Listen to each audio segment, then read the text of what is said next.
بسم اللہ الرحمن الرحیم۔ صرف 5 منٹ کا مدرسہ قرآن و حدیث کی روشنی میں 22 رجب المرجب۔ نمبر 1، اسلامی تاریخ۔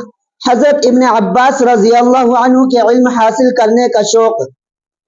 حضرت عبداللہ بن عباس رضی اللہ عنہ کے اندر علم حاصل کرنے کا شوق کوٹ کوٹ کر بھرا ہوا تھا۔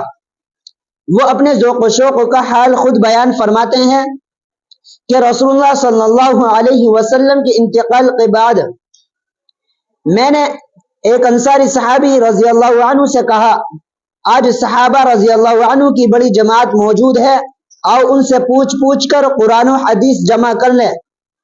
وہ ہمت نہ کر سکے، مگر میں علم حاصل کرنے کے پیچھے پڑ گیا۔ میں ایک ایک کے پاس جاتا اور ان سے علم حاصل کرتا۔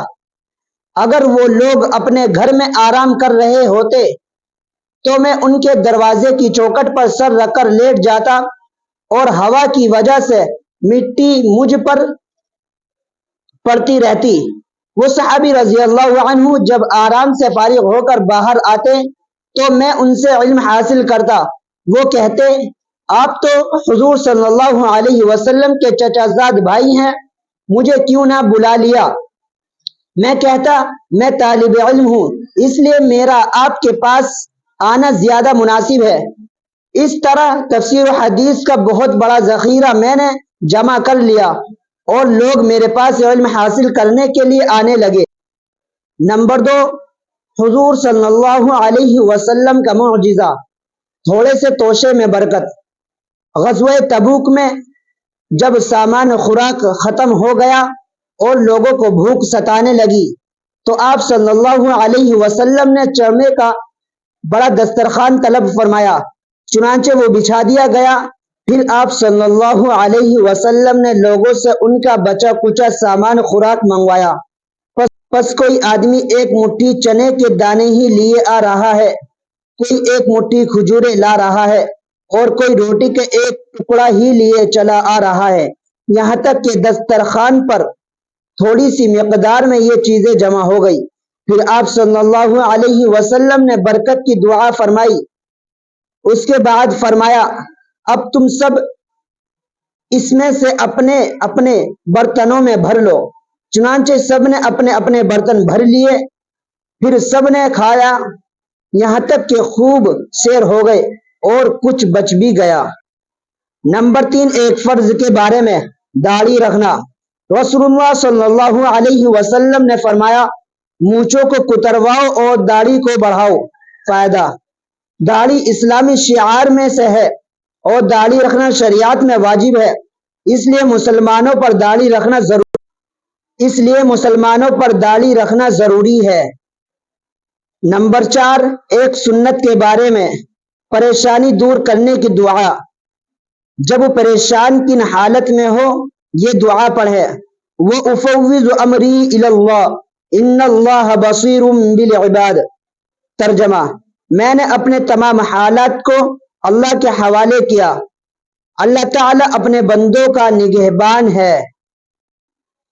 نمبر 5، ایک اہم عمل کی فضیلت، نماز عصر سے پہلے 4 رکعت ادا کرنا۔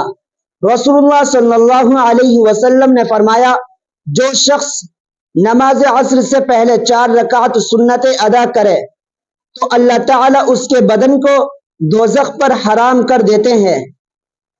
نمبر 6، ایک گناہ کے بارے میں، راہ خدا سے ہٹ کر زندگی گزارنا۔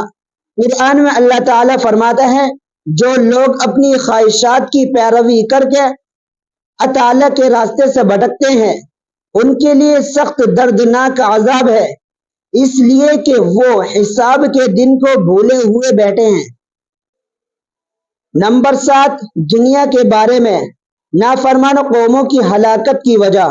قرآن میں اللہ تعالیٰ فرماتا ہے، ہم نے ایسی کتنی بستیوں کو ہلاک کر ڈالا جن کے رہنے والے اپنے سامان عیش پر فخر کیا کرتے تھے، اب ان کے یہ مکانات پڑے ہوئے ہیں جن کو ہلاک ہونے کے بعد اب تک بسنا نصیب نہیں ہوا مگر بہت تھوڑی دیر کے لیے، آخرکار ہم ہی ان کے وارث ہوئے۔ فائدہ، آیت سے معلوم ہوا دنیا کے ساز و سامان پر نہیں اترانا چاہیے کیونکہ اللہ تعالی اس کو کبھی بھی ہم سے چھین سکتے ہیں، جیسے کہ ہم سے پہلے کتنے ہی عالیشان مکانات کو تباہ کر دیا اور آج اس کا نام و نشان بھی باقی نہیں رہا۔ نمبر 8، آخرت کے بارے میں ادنا درجے کا جنتی۔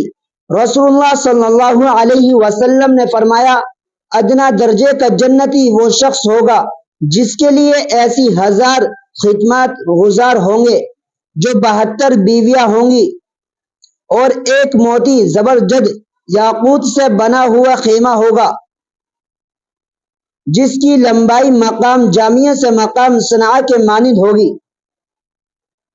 نمبر 9، قرآن سے علاج، شہد کے فوائد۔